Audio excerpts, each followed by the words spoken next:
Phone call వస్తే ఏదో ఒకటి మాట్లాడుతూ పరిచయం పెంచుకుంటారు. ఫస్ట్ కాఫీకి పిలుస్తారు, నెక్స్ట్ సినిమాకి, తర్వాత రూమ్కి. బట్ కుమార్ ఒక్క మాట కూడా లిమిట్ దాటి మాట్లాడలేదు. సచ్ డీసెంట్ గా. ఈ కాలం కుర్రోళ్ళు ఇంత డీసెంట్ గా బిహేవ్ చేస్తున్నారంటే డౌటే. నీ బ్యాక్గ్రౌండ్ అంతా తెలుసుకొని నీ ఆస్తి కొట్టేయడానికి ఓవర్ స్మార్ట్ గా బిహేవ్ చేస్తూ డ్రామా ఆడుతున్నాడేమో.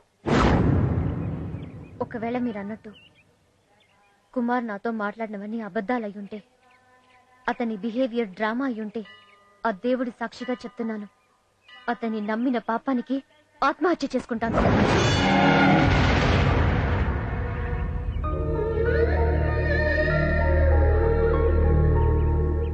కుమార్ మీద అంత నమ్మకం పెట్టుకుంది శృతి.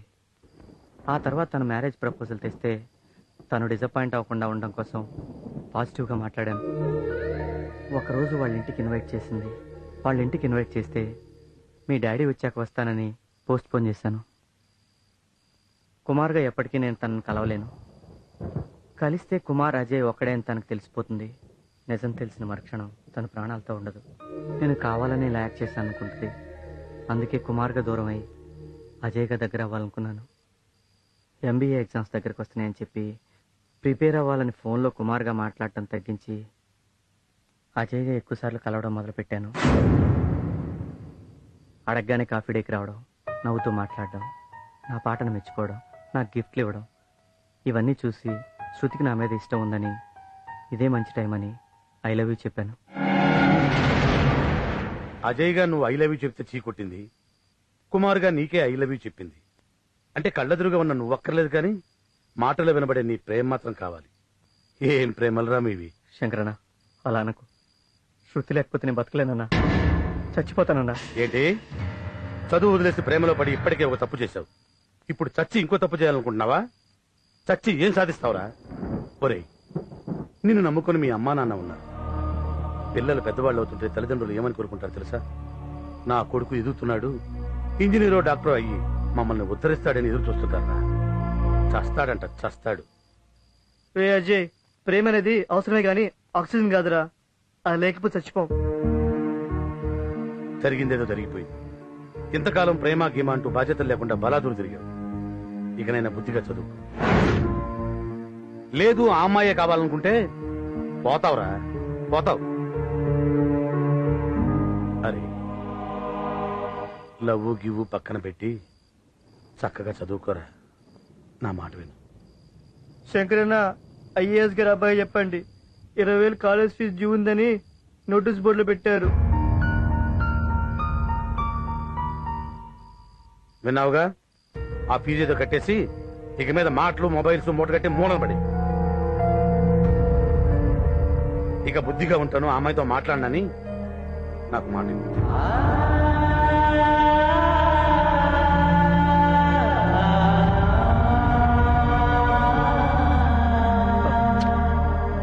నాకు మాట ఇవ్వు.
స్వామి, ఫీజు కట్టాలి కదా, ఊరెళ్ళొస్తా.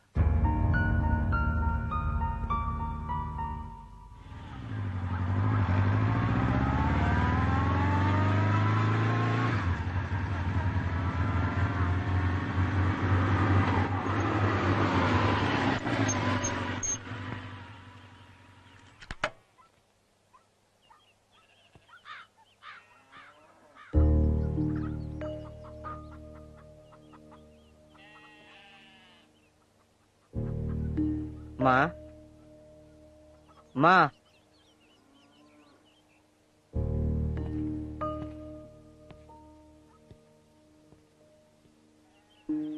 మా నాయనమ్మా ఇందిరాగాంధీ క్లాస్మేట్.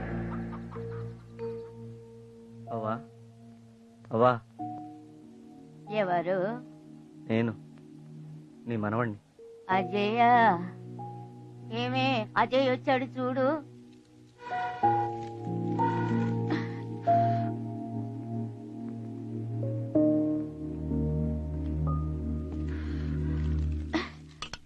మా వస్తున్నా.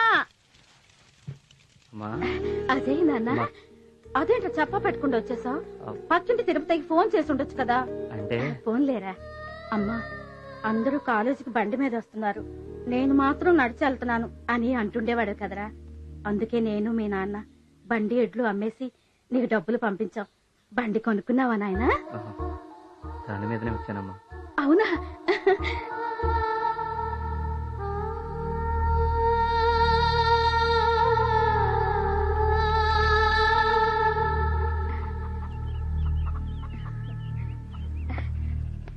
అత్తమ్మా, చూసావా నీ మనవడు రథం?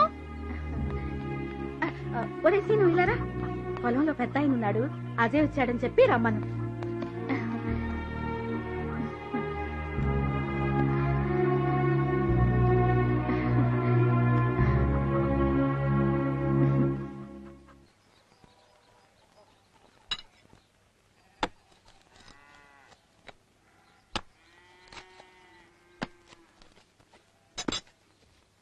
అవన్నీ ఇంజనీరింగ్ లో చేరడం కోసమనే ఉన్న కాస్త పొలం బుట్ర అమ్మేశాను. అప్పుడప్పుడు వచ్చి కాలేజీ ఫీజులు కట్టాలి, హాస్టల్కి డబ్బులు కట్టాలి అంటే పాడిగొడ్డిన అమ్మేసి ఇచ్చాను రా. తమరు కాలేజీకి నడిచి వెళ్ళిపోతున్నారని జాలి పడితే మీ అమ్మ వ్యవసాయం చేసుకునే ఎడ్డు బండి కూడా అమ్మేశాను రా. ఆఖరికి మిగిలి తెచ్చిందే ఉంది, గట్టిగా గాలి కొడితే కూలిపోయే ఈ కొంప. చిచ్చి, రెక్కాడగానే డొక్కాడిని బతుకైపోయింది. ఊళ్ళో జనమందరికి మా ఊడు ఇంజనీర్ అయిపోతున్నాడు, బంగళా కట్టిస్తాడు, బంగారం కొంటాడు, కారులో తిప్పుతాడని కనపడ్డ వాళ్ళందరికీ ఎచ్చు కబుర్లు చెప్పు తెచ్చా. అయినా ఉన్నట్టుండి 20,000 కట్టమంటే నన్ను ఎక్కడి నుంచి తెచ్చావమంటావురా? అసలు ఈయన గారి ఇంజనీరింగ్ ఎప్పుడు పూర్తయి వచ్చుద్దో నీకన్నా తెలుసు. అంటే నేనేమన్నా పని లేకుండా అడుగుతున్నానా? ఇక్కడ మాకు పనులు దొరక్కదస్తున్నావయ్యా. ఉన్న మాట చెప్తున్నారా, నిన్ను చదివించడం ఇక నా వల్ల కాదు. చాలా ఊరుకోవయ్యా, లోపలికి రావయ్యా, రా.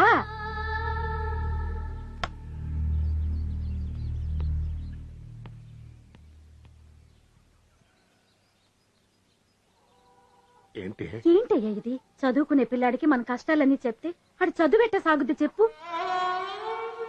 నువ్వు చెప్పింది నిజమేననుకో, తినటానికి ఉండటానికి ఇబ్బంది పడుతుంటే అంత డబ్బు ఎక్కడి నుంచి తేని చెప్పు. ఉండయ్యా, ఇప్పుడే వస్తా.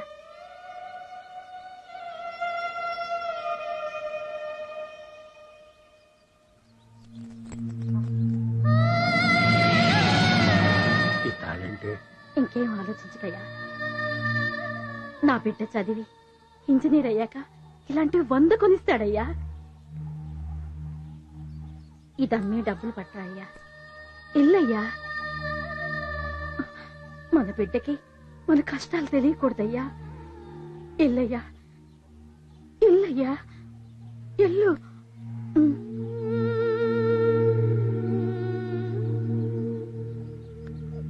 అన్నం తిన్నాయ్యా? మీ నాన్న మీద అడిగి కోప్పడబాకయ్యా. నిన్ను చదివించడానికి చాలా కష్టపడుతున్నాడు. కొడుకేది తక్కువ కాకూడదని ఉన్నవన్నీ అమ్మేసి ఊళ్ళో అందరి దగ్గర అప్పులు చేశాడయ్యా. ఇంట్లో పూట గడవడమే కష్టంగా ఉందయ్యా, చాలా కష్టంగా ఉందిరా. అరే నాయనా, నన్ను పిసినారి అవ్వ అంటావుగా, ఇదిగో తీసుకో. నీ కష్టానికి ఉపయోగపడని ఈ డబ్బులు నాకెందుకు? ఇందులో 4 ఏళ్ళున్నాయి. ఈ అవ్వ దగ్గరున్నది ఇంతే. నాన్న నీ మీద చాలా ఆశ పెట్టుకున్నాడయ్యా. నాయనా, వైజాగ్లో 10 రూపాయలకు